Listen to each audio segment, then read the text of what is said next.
بلمد كنصوم يجبان كن ملالس كلناون بلمد عين ملالس كن مسعود كلناون بلمد عين مسعود እግዚአብሔር كن مسكين እግዚአብሔር كن ملخ كلناون بلمدي طراح كخون يجبان بلمد ዝصوم ሰብ ጾሙ እኮ ይደልን ምንታይ ኻት ጾም ጾሙ እኮ ይጠቅምን ምንታይ ኻት ጾሚ ዝብል ሰብን ተመጽዩስ በቃ ጾም ትገድፎለኻ ማለት ንምንታይ ከምንጸውም እንድሕር ንፈልጥ ግን መጽሐፍ ቅዱስ ፈሊጥና ጠቂስና ዲና ዋላከይ ጠቀስና ክንካታዕ ንኽእል መልስ ክንህብ ንኽእል ኢና ጥቕሚ ጾም ክነረድእ ንኽእል ኢና ኣብ ዝተፈላለየ ቤተ እምነት ዘሎ ወይ እምነት ኣለኒ ዝብል ሰብ ክጸውም ይኽእል እዩ ኣብ እምነት ዘየለው ኣብ ፍልስፍና ዓለም ዘለው ሰባት እውን ይጾሙ እዮም ዝጾሙሉ ናይ በዓልቶም ዕላማ ክህሎም ይኽእል እዩ ከም ክርስቲያን ንጾመሉን ጾም ንፈልየሉን ጾም ንቅድሰሉን ቅዱስ ዝኾነ ቅቡል ዝኾነ ጾም ክንጸውም እንተኾይና ከምታ ቀድም ኢላ ዝተባሃለት ንግሆን ንቆርሳ ዝነበርና ቆርሲ ንነዳያን ክንህብ ንዝጠመዩ ክነካፍል እንተኽኢልና እዩ ዝተቀደሰ ጾም ክኸውን ዝኽእል ስለዚ ምእንቲ ጾምና ዝተቀደሰ ጾም ክኸውን ጾምና ፍሉይ ጾም ምእንታን ክኸውን እግዚአብሔር ዝቅበሎ ጾም እንታን ክኸውን እግዚአብሔር ነቅርቦ ነገር ሁሉ ክቅበለልና ምእንታን ንሱ ብፍቶ ንሱ ብዝእዝዞ መንገዲ ክንገብሮ እዩ ዝግባእ ክርስቶስ ፍጹም ሰላም ለኩም ለኹ ደሓን ሓዲራትኩም አሜን እቲ ኃጢአትና በደልና ከይረአየ ፍቅሩ በዚሕልና መግበቱ ሓለው ከይተፈለየና ካብ መዓልቲ ናብ መዓልቲ እናሰጋገረ ናብ ዝዕለት እዚ ናብ ሰዓት እዚ ኣብፂሑ ኣብዚ ቅዱስ ቦትኡ ዝኣከበና ኣምላኽና እግዚአብሔር ክብርን ምስጋናን ይብጽሓዮ ጾም ጽባሕ ይጅምረሎ ሎሙ ድራር ጾም እዩ ስለዚ እቲ ጾም ከምቲ ዝተባሃለ ክንጸውም ከለና በአግባብ ክንጸውም ኣለና ቅድም ኢለ ብጾምነ ነዌ ተናጊረ እየ ብልምድ ክንጸውም ይግባእን ብልምድ ዝኸውን ነገር ክንመላለስ ከለናውን ብልምድ አይንመላለስ ክንምጽውት ከለናውን ብልምድ አይንመጽውት ክንጸውም ከለናውን ብልምዲ አይንጹም ክነመስግን ከለናን እግዚአብሔር ክነመስግን እግዚአብሔር ክነምልኽ ከለናውን ብልምዲ ጥራሕ ክኸውን ይግባእ ንምንታይ የኸሙ ዝብል ዘለኹ ብልምድ ዝኸውን ነገር ጽባሕ ሓደ ሰብ ከጋጌ ካይኽእል እዩ ምኽንያቱ በብግዚኡ ንሰናይ ግብሪ ክቃወሙ ዝኽእሉ ሰባት ሰይጣን የዘጋጅ እዩ ስለዚ ንምንታይ ከም ትምጹት ከይፈለጥካ ሱቅ ኢልካ ብልምድ እንድሕር ትምጹት ኮይንካ ምጽዋት እኮ አየድልን ዝብል ሰብን ተመጽዩስ ሒዙካ ኸይድ እዩ ማለት እዩ ትምምልላስና ብልምድ ጥራሕ እንተ ኮይኑ ናብ ቤተ እግዚአብሔር ምኻድ እኮ አየድልን ኣብ ገዛኻ ኮይንካ ክትጽሊ ትኽእል ኢኻ ኣብ ገዛኻ ኮይንካ ክትጽሊ ትኽእል ኢኻ ዝብል ሰብን ተመጽዩስ ትምምልላስና ከግድፈና ይኽእል እዩ ማለት እዩ እንድሕር ንምንታይ ከም ንመላለስ ዘለና ንፈልጥ ኮይና ግን አይ ኣነ ናብ ቤተ እግዚአብሔር ዝመላለስ ዘለኹ እዚ ክረክብ ስለ ዝደለኹ እዩ ክርስቲያናዊ ግዴታይ ስለ ዝኾነ እዩ ከማይ ምዝበሉ ምእመናን ከምልኽ ስለ ዘለኒ እዩ ከማይ ምዝበሉ ምእመናን ኣብ ቤተ ክርስቲያን ተረኺበ ቃል አምላክ ክመሃር ስለ ዘለኒ ስለ ዝግባእ እዩ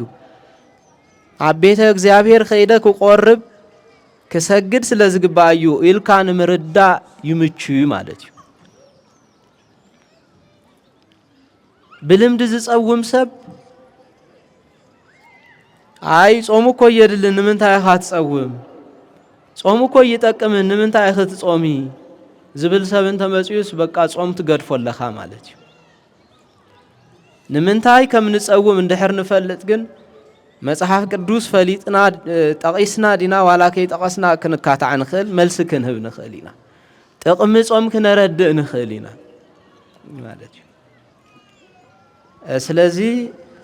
እዚ ጾም እዚ ቅዱስ ጾም ክኸውን ዝተፈለየ ጾም ክኸውን እንተደሊና በአግባቡ ክንጸውም ይግባአና እግዚአብሔር ብዝቅበሎ መንገዲ ኢና ክንጾሞ ዝግባአና እግዚአብሔር ጸሎትና ሰሚዑ ንጸሎትና መልሲ ክህበሉ ብዝኽእል መንገዲ ኢና ክንጽልን ክንምህለልን ዝግባአና ቀድሱ ጾመ ወስብኩ ምህላ እዩ ዝብል ሓቂ ኣብ ትንቢት ኢዩኤል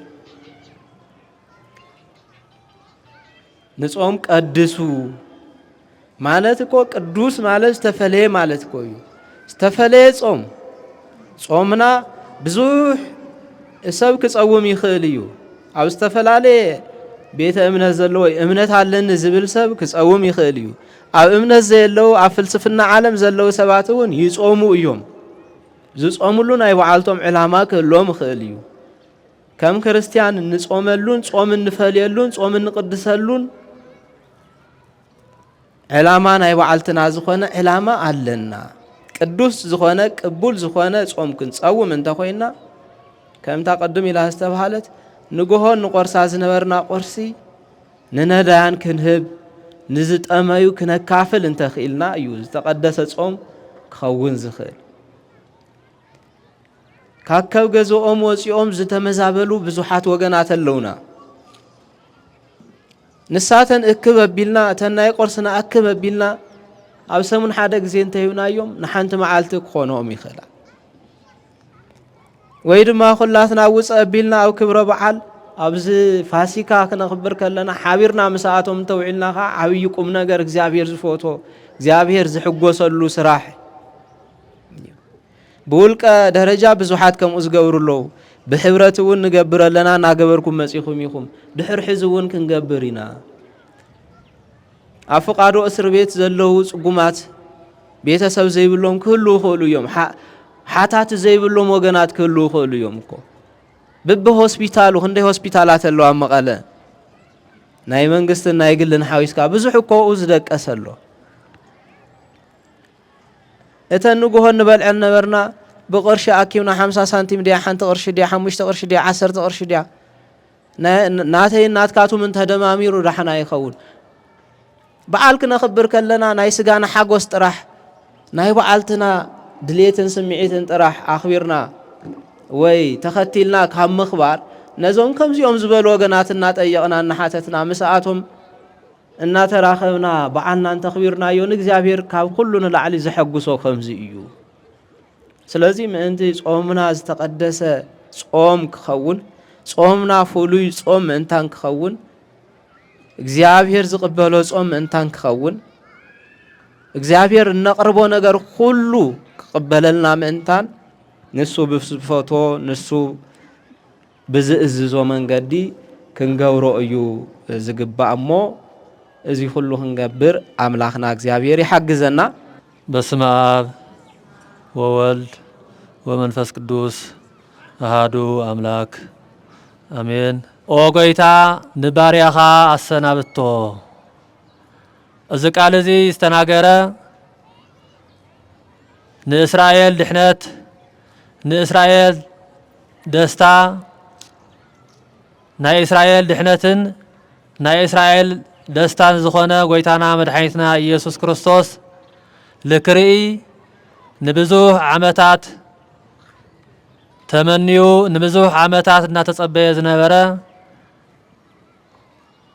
የዋህ ተባሂሉ ዝተገለጸ ኣብ መጽሓፍ ቅዱስ ስምዖን ዝተባሃለ ጻድቅ እዩ።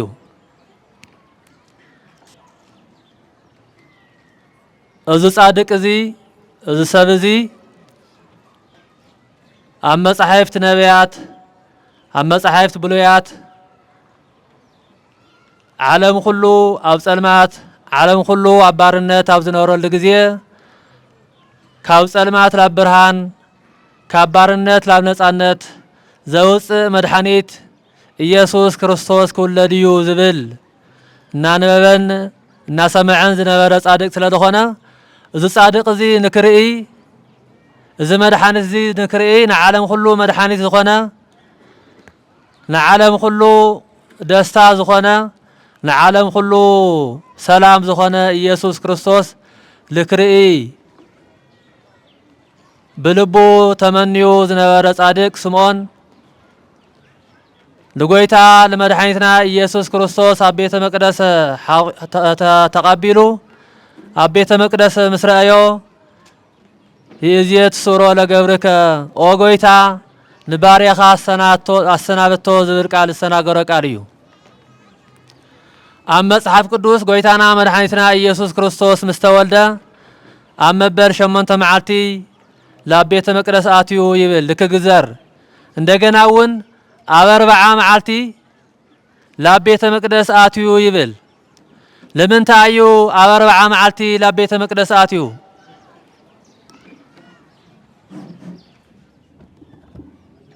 ጎይታና መድኃኒትና ኢየሱስ ክርስቶስ አበርባዓ መዓልቲ ላብ ቤተ መቅደስ ዘአተወሉ ምክንያት በመሰረት አብናይ ሙሴ መጻሕፍቲ ኣብ ዘጸአት 13 ኣብ ዘሌዋውያን እውን 12 ብዝተጻሐፈ መሰረት እግዚአብሔር አምላክ ንእስራኤላውያን ካብ ናይ ግብጽ ባርነት ከውጸም ተሎ ካብ ግብጽ ከውጸም ተሎ ለናይ ግብጽ በኹር ዝኾነ ሁሉ ቀቲሉ ለእስራኤላውያን ሁሉም ካብ ግብጽ አውጽይዎም ነይሩ ስለዚህ እግዚአብሔር አምላክ ለሙሴ ታይለ አዚዝዎ አነ ንዓኻቶም ካብ ግብጽ ከውጸኩም ተለኹ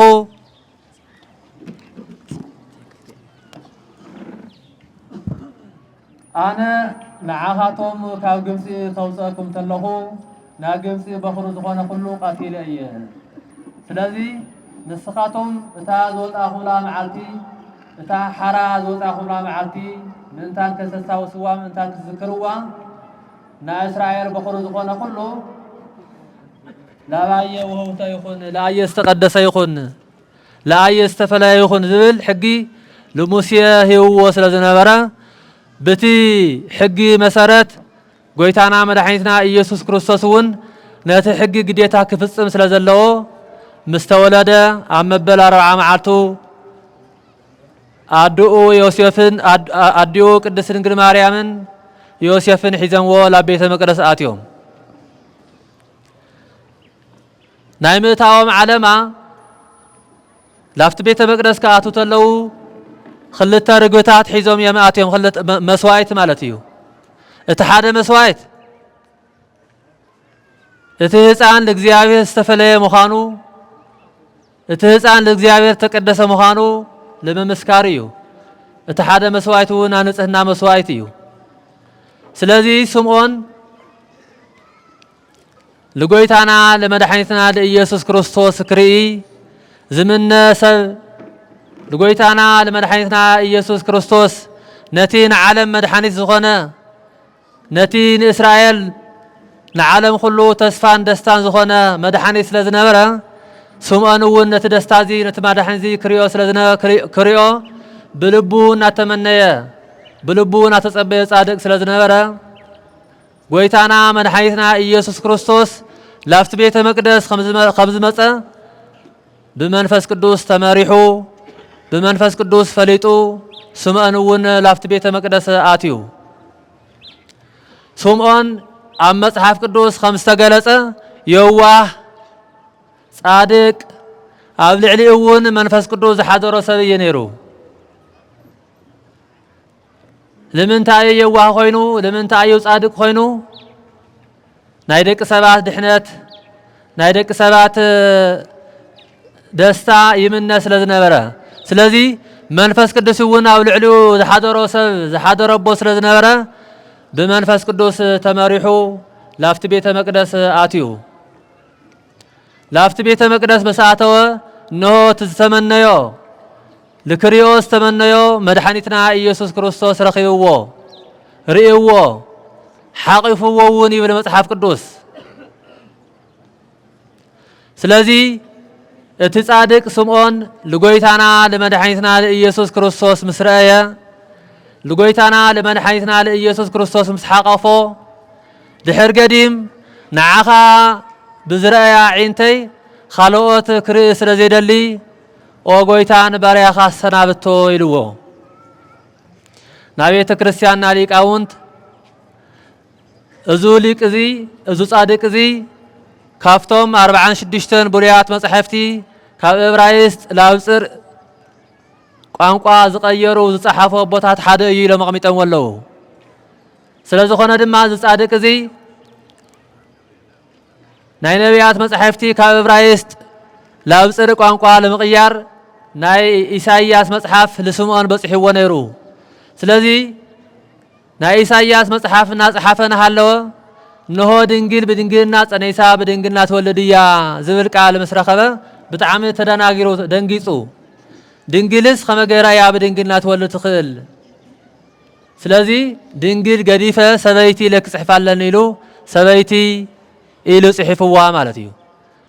ምስደቀሰ እንደገና ታል ጽሐፋ ተቀየራ ድንግል በድንግልና ጸኔሳ በድንግልና ተወልድያ ዝብል እንደገና ረኺዋ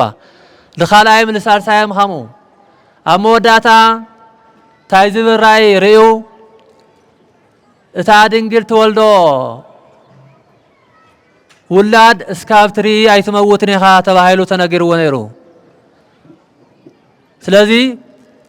እቲ ለተነገሮ እስካብ ዝሪኦ እቲ በመንፈስ ቅዱስ ተነገሮ እስካብ ዝርኢ ኣብ ቤተ መቅደስ በሽምግልና ዝቅመጥ ነበረ አረጋዊ እዩ እዚ ሰብ እዚ ጎይታና መድኃኒትና ኢየሱስ ክርስቶስ مسديو مسقدس ድንግል ማርያም ምስ ዮሴፍ ላብ ቤተ መቅደስ መስአተው እሱውን በመንፈስ ቅዱስ ተመሪሑ ላፍት ቤተ መቅደስ አትዩ ለክርስቶስውን ሪእዎ በጣዕመውን ተሐጉይሱ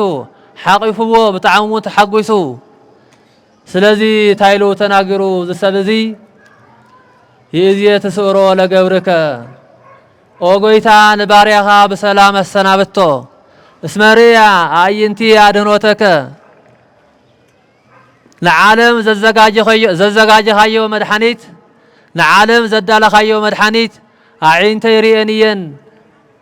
نزي كريه وسكا خذي صبنيرا نزي كريه وانتصاي قبنيرا سلازي ريال لخمو دحر قديم نباريا خاصنا بتو كاوز عالم زي بموت فلو مالتي بخالي أبهلا نعاخا زرأي عينتي خالي كريئ لنا يدلن مو نعاخا استملكتا عينتي خالي كملكتا لنا يدلن مو كابز حزي لباريخا السنابتو يلوو حادب بحالا اللو بزي قلاتنا نولا نقر مالتيو عيني كام مرأي اذني كام مسمع عيس اقبان زبلا بحالا اللو ناسمون عينتقن ክርስቶስ በመርአይ ጸጊበን ዘሐደረ አየን ናስሞና ዒንቲ ክርስቶስ ምስራያ ኻሊ ለኾነ ይኹን ነገር ክሪአ አይደለያ ናይተመነየን ስምዖን ንዓኻ ብዝረአየ ዓይኒ ኻሊ ክሪአ ኣሎ ይደልን ስለዚህ ለባሪያኻ አሰናብቶ ይልዎ ለክርስቶስ ሪኡ ጸገበ ሰብ የለን ሐዋርያት እኳ ምስኡን ናውዓሉ مسؤون حادرو ناريو نادهسسو كهواريات حادة توماس على هواريا التي زلاخا لاخا نعاخارينا كلنا نعاخا تمركتنا كلنا مساخاون وعل لنا مساخاون حدر لنا سلازي نعاخا مرأي بچا زيخونس نتي زلاخا كابو نارينا يلو حاتيت ونيرو ክርስቶስ ሪእወን ሃለው ግን ክርስቶስ በመርአይ ግን አይጸገበን ስለዚህ ታይሩዎ ጎይታና መድኃኒትና ኢየሱስ ክርስቶስ ንዓየ ምርአይ ማለት ነተዝላኸን ምርአይ ማለት እዩ ስለዚህ ያኽለካ ይልዎ ንዓየ ተሪኻ ኻሊ ምርአይ ያኽለካ ይልዎ ምክንያቱ ለክርስቶስ ምርአይ ማለት ነተዝላኸ ኣብ ምርአይ ማለት ስለዝኾነ ስምዖንውን ለጎይታና መድኃኒትና ኢየሱስ ክርስቶስ ስለዝረአየ زرأي بتشازي خونسي سلز حقوفه دقيم لباريا خاصنا بتو يلوو ماشم خلاتنا في وتنا خمن نفلتو سب موتو زمنا سب أو زعلم زي من وارد تسأل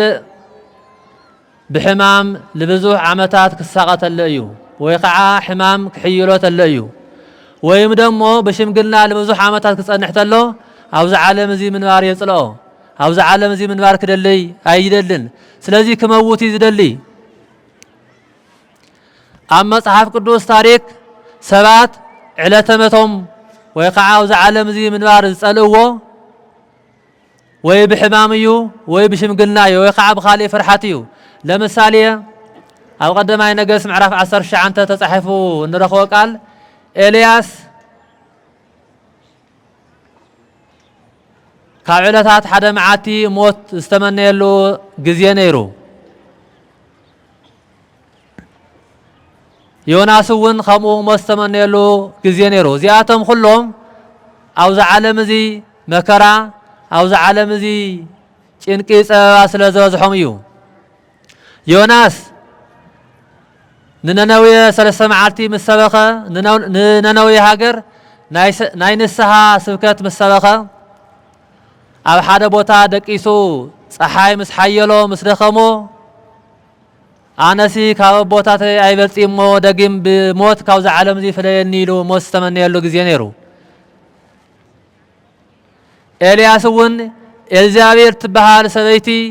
ክትቀትሎ ክትሲፎ ንኣለሸቶ ስለ ዝነበረት ካብኣ ለምህዳም ንሓደ መዓልቲ ምስ ተጓዓዘ ምስ ደኸሞ ኣብቲ ዝደኸሞ ቦታ ዓሪፉ እሱውን ከምኡ ዮናስ ምስተናገረ ቃል እሱውን ኣነ ካብ ቦታተይ ኣይበልፅን ስለዚ ቅተለኒ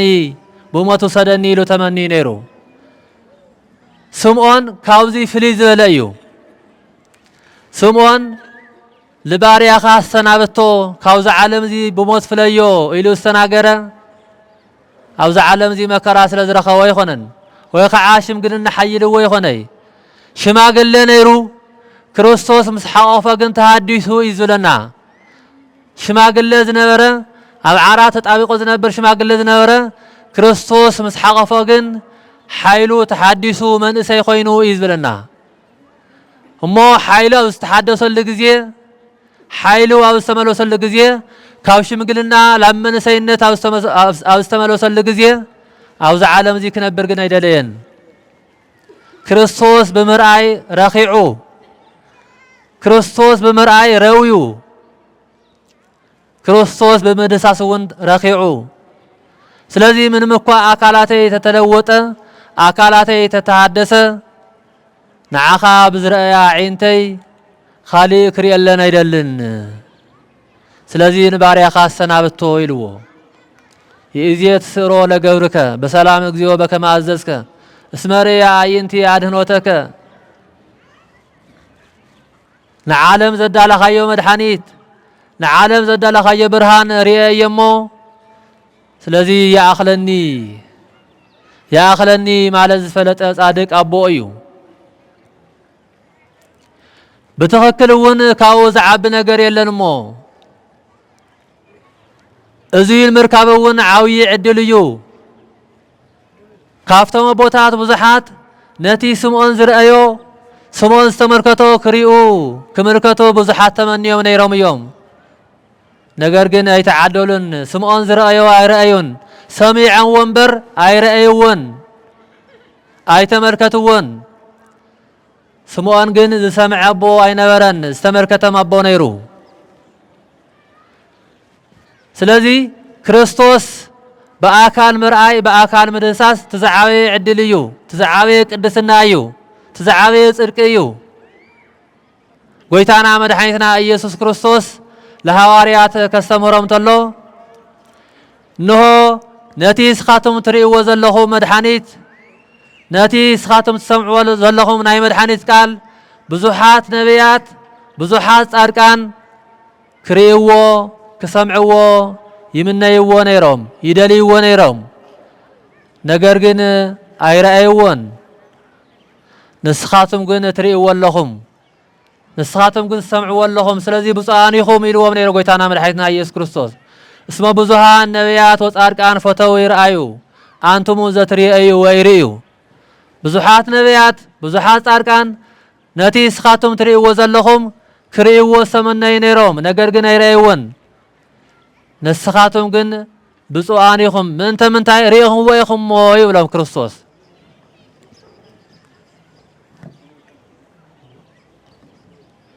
ስለዚህ እዚ ጻድቅ እዚ የዋሃዚ ስምዖን አረጋዊ ክርስቶስ ክርኢ ክርስቶስ ክምልከት ይምነ ነይሩ ልበ አምላክ ቅዱስ ዳዊት ጸኒሃ ጸናሃይኩዎ ለእግዚአብሔር ይብል ንእግዚአብሔር ተጸበኽዎ ንእግዚአብሔር ተዓገስኽዎ ንእግዚአብሔር ምስተጸበኽዎ ንእግዚአብሔር በትዕግስቲ ምስተጸበኽዎ ንስውን ሰምዐኒ ሰሚዕኒ ብቻ ይኾነ ካፍቲ ክቕመጦ ዘይግብአኒ መከራውን አውፂኒ ይብል ቅዱስ ዳዊት እዚ ሰብ እዚ እውን ለእግዚአብሔር ለጎይታና ለመድኃኒትና ለኢየሱስ ክርስቶስ ክርኢ ኣብ አልጋ ተጣቢቁ ይነብር ነይሩ ኣብ አልጋ ደቂሱ ይነብር ነይሩ ስለዚ ጎይታና መድኃኒትና ኢየሱስ ክርስቶስ ምስተወልደ ኣብ መበል 40 መዓልቱ ላብ ቤተ መቅደስ ኣትዩ ስምዖን ብመንፈስ ቅዱስ ተረዲኡ መንፈስ ቅዱስ ኃይሊ ኮይንዎ ኮፊሉ ክቅመጥ ዘይኽእል አረጋዊ ዝነበረ መንፈስ ቅዱስ ኃይሊ ኮይንዎ መንፈስ ቅዱስ ናመረሐ ላፍቲ ቤተ መቅደስ ወሲድዎ ማለት እዩ ስለዚ ላፍቲ ቤተ መቅደስ ኣትዩ ለክርስቶስ ሪእዎ ለክርስቶስ እውን ሓቂፍዎ ስምዖን ብፍላይ ቅዱስ ያሬድ ስምዖን ለጎይታና ለመድኃኒትና ለኢየሱስ ክርስቶስ ምጻሩ ወይ ከዓ ምሽካሙ ምሕቃፉ ብችሩቤል ወይ ከዓ በቶም አርባዕቱ እንስሳ ዝበሃሉ ጸወርተ መንበሩ መሲሉ ዘሚሩ አመስግኑሎ ለእግዚአብሔር አምላክ አረጋዊ ጾሮ ለሕፃን ወተመሰለ ከመችሩቤል ይብል እቲ ሽማግለ ለቲ ሰማይን ምድርን ክሽከሞ ዘይኽእሉ ጎይታ ተሸኪሙ እይሞ እሱ ችሩቤል ወይ ከዓ ከም ችሩቤል ይምሰል ይብል ጎይታና እግዚአብሔር አምላክ አውዛ ዓለም እዚ አዶና ቅድስተ ቅዱሳን ድንግል ማርያም ተሸኪማቶ እያ ንጎይታና ለመድኃኒትና ኢየሱስ ክርስቶስ ስምዖን እውን ዋላ ደቂቃ ይኹን ተሸኪምዎ እዩ ስለዚ ከም ችሩቤል ተባሂሉሎ ስለዚ እዚ ሰብ ስምዖን ለጎይታና ለመድኃኒትና ለኢየሱስ ክርስቶስ ምስረአየ ለጎይታና ለመድኃኒትና ለኢየሱስ ክርስቶስ ምስሐቆፈ ከምዚ ዝብል ቃል ተናገሩ ከምዚ ዝብል ቃል እውን ለአምላክና ለእግዚአብሔር ምስጋና አቅርቡ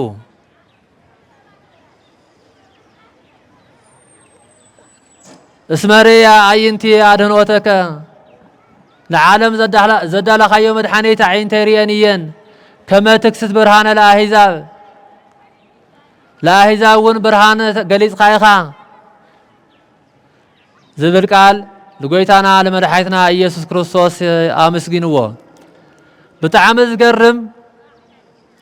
አዶና ቅድስተ ቅዱሳን ንጽሕተ ንጹሓንን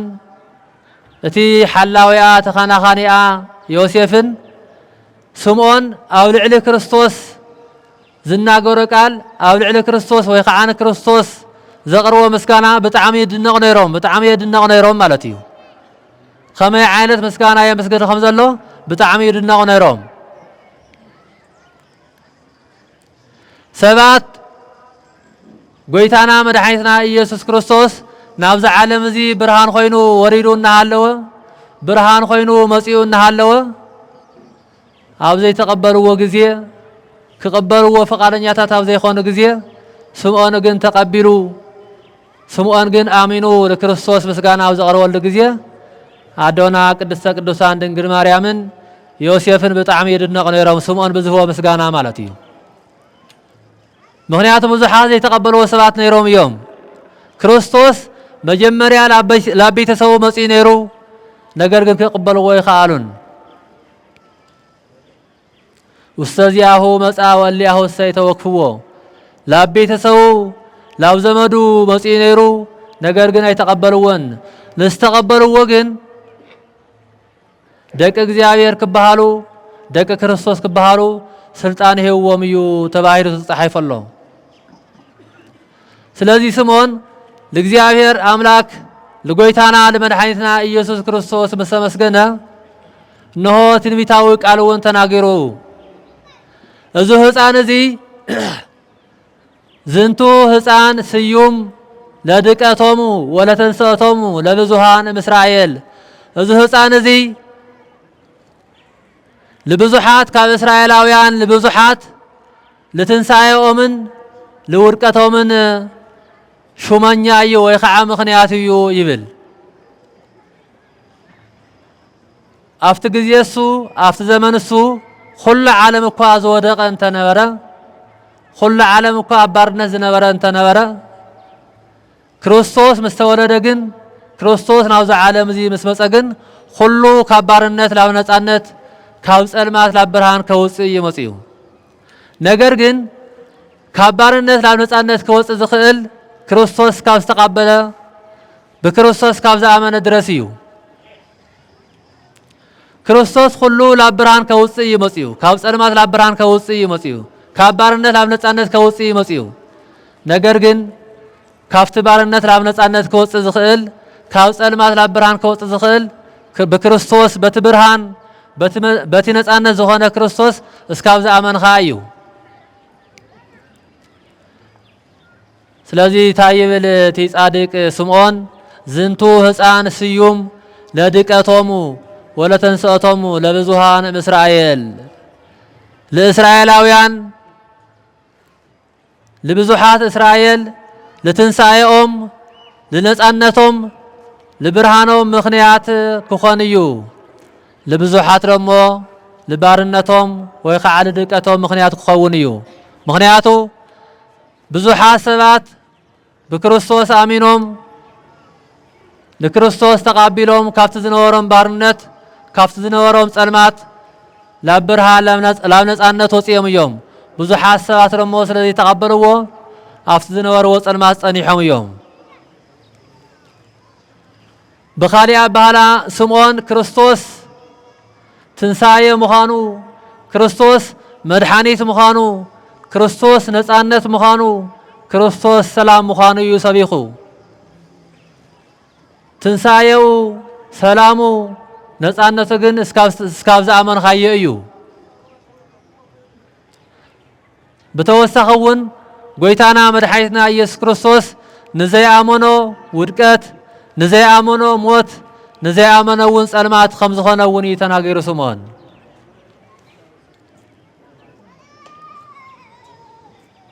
بعلو قويتانا مدحيتنا يسوع كريستوس ون لي أوز عالم زي كمرتلو أوز عالم زي نتزاور كبوتا لبوتا كمرتلو خمسة عينات كارتنا غير نيرو كافتهم نبيات مصحفتي نبيات كاوستنا غروم قالم سيو امنا اقفت وامنا بايزنت كريستوس امن ايو سلازي لا امني ابن عليها توريقاتك تسبر توريق هياون تسبر إلو قويتانا مدحيتنا يسوع كريستوس امير نيرو اتصادق سمون كقصه تلو تيناتين بيت قالو لدونا لقدسة قدوسان دنگل مريم ون ولا كيس يبو كوينا يتنفاجئ وسلبتي نسخون او لبخي كخفل زخر سيفي كعاتيو إلو بتلبيت مركع قويتانا مدحيتنا يسوع كريستوس لعالم مدحانيت او زخون لغزيه كسكرتلو ادونا قدسة قدوسان دنگل مريم بعين اريا خمتحزن بلبا خمتحزن نسخون لا باخون ولا شي سيبو كوينا تلفاجئ وسلبتي ناباخون خمسيفي زخفاف الحزن او وشتك حدريو لا وشتك اتيو إلو قويتانا مدحيتنا يسوع كريستوس خمس سقل كسقل تلون ادونا قدسان دنگل مريم عبي حزن خمس سمعا عبي حزن كم تحزن كابل باخم تحزن بتنبيت مركع تناغرو مالتيو سلازي صادق سمعون كريستوس لكريس تمنى يسبچا يخوني زرأيم صادق يو سمعون كريستوس لكريس تمنى زرأي بچا يخوني استنبي صادق يو اما صحاب قدوس صدقو دغنتو تنبيتنتو بخمزي مركع تمسكر الله مالتيو سلازي خمنا بيت كريستياننا استمروا مسارات بزعالة زيا شمونت مسكرم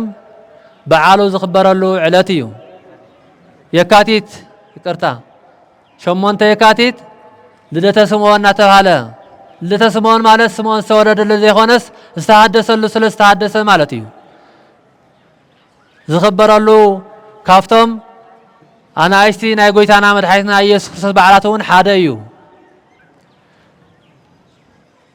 لذين معانتي لدت سمون تواهيلو زخبر مالتيو سمون ንጎይታና ለመድኃኒትና ኢየሱስ ክርስቶስ ለክርስቶስ ውን ካብ ዝተወለደ 40 መዓልቲ እዩ ነው መዓንቲ ላብ ቤተ መቅደስ ዝኣተወሉ መዓልቲ እዩ ስምዖን ውን ኣብ ቤተ መቅደስ ኣትዩ ለክርስቶስ ዝረአየሉ ክርስቶስ ሪኡ ዝተሓጎሰሉ ሪኡ ውን ዘመስገነሉ ክርስቶስ ውን ዝሓቀፈሉ መዓልቲ እዩ ማለት እዩ በርግጥ ናይቲ ዓብይ ጾም መጀመርያ እኳ ተኾነ ነገር ግን ብዛዕባ እቲ ጾም ዝቕፅሉ ሳምንታት ናተምሃርና ክንጸንሕ ኢና እዚ በዓል እዚ ትናነ መዓንቲ በዓል ግን ዓመታዊ ክብረ በዓል ስለ ዝኾነ ብኡየ ናይቲ ጻድቅ ርእሲ ገይረ ከስታወሰኩም ዝደለኹ ማለት እዩ ስለዚህ ኩላትና እውን ክንፈልጦ ክንግንዘቦ ዝግበአና ነገር እንተሃለወ ስለዚህ ብቃሉ ክንጸግብ ኩሉ ግዜ ይግበአና ብቃሉ ክንረዊ ይግበአና ካብ ቃሉ ወጻኢ ካሊእ ለህይወትና ዘርውየ ነገር የለን ካብ ቃሉ ወጻኢ ኣብ ህይወትና ካሊእ ከርክዖ ዝኽእል ነገር የለን ቃሉ ክንሰምዕ ተለና ግን ህይወትና ጸሚያ ዝነበረት ትረዊ ያእኽለኒ ማለት ኣዊና ዝነበረ ያእኽለና ንብል ብዙሕ ነገር ናደለና ዝነበርና ብዙሕ ነገር ናኣለሽና ዝነበርና ቃሉ ምስ ሰማዕና ቃሉ ምስ ተረዳእና ግን ኩሉ ነገር ያእኽለና ንብል ያእኽለና ንጅምሮ ማለት እዩ ለህይወትና ብዙሕ ነገር ዘይኾነ ዘልያስ ቃሉ ብቻ እዩ ዘልያ ለስጋና ምናልባሽ ብዙሕ ነገር ከልያ ይኸውን ይኽእል እዩ ለነፍስና ግን ብዙሕ ነገር ዘይኾነስ ቃሉ ብቻ እዩ ዝኣኽላ ቃሉ ብቻ ተሰሚዕና ሰሚዕና እውን ላተግባር ተለዊጥናዮ ለህይወትና ካብኡ ዝዓቢ ነገር የለን ማለት እዩ ሰባት ገና በአካል መንእሰያት ናሃለና በተሐሳስባና ንሽምግል ለህይወትና በቃሉ ስለለይነርወየ እዩ ስለዚህ እግዚአብሔር አምላክና ነቲ ሽማግለ ስምዖን ነቲ ሽማግለ ስምዖን ላብ መንእሰይነት ከም ዝቀየረ ኩሉ ነቲ ዝኣረገ ተሐሳስባና ላብ መንእሰይነት ቀይሩ ሃዲሱ ኣተሐሳስባና ተቀይሩ ኩሉ ግዜ ቃሉ ክንሰምዕ ኩሉ ግዜ ስለ ቃሉ ክንሓስብ እግዚአብሔር አምላክና ኩላትና ኣእምሮ ክቀይሮ ቅዱስ ፈቃዱ ይኾነና ዝቅየር ኣእምሮ ብዙሕ እዩ ኣብዚ ዓለም እዚ ፍላይ ኣብዚ ኸዚ ግዜ ና ኩላትና ኣእምሮ ብዝበሃል ብዓለማዊ ተሐሳስባ ብዓለማዊ ነገር ዝኣረገ ዝተበላሸወ እዩ ስለዚህ ነሲ ናይ ኩላትና ኣእምሮ ክቅየር ክህደስ ዝኽእል ቃሉ እዩ ስለዚህ ናይ ኩላትና ኣእምሮ ብቃሉ ተሃዲሱ ኩሉ ግዜ ዕለት ዕለት ቃሉ ክንሓስብ ዕለት ዕለት ቃሉ ክንዝክር ቅዱስ ፈቃዱ ይኾነና ና ጻድቁ ስምዖን እውን በረከትን ረድኤትን ምስ ኩላትና ይኹን ወስብሐት ለእግዚአብሔር